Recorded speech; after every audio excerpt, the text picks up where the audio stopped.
Well, I'm just playing about with this at the minute, yeah. It's still a work in progress.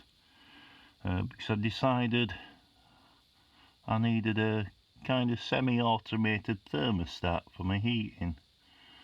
All this modern internet connected kind of doodads, I thought, well, I'll start building my own. Then they'll do what I want and not what a manufacturer wants. So, yeah, I think I might do a bit of a video series on these things.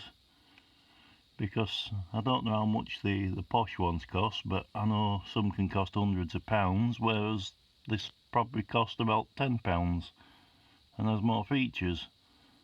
So, yeah. Comment below if you think it's worth doing a bit of a series on DIY home automation. Net connected, but not net dependent. Because who wants everything to stop when your internet goes down? So, what I do will connect at net and connect to your voice controlled devices, but it'll still keep working if everything else doesn't. So, you know, fail-safes, fallbacks, that kind of things. What they never seem to bother with these days. Toodle pip.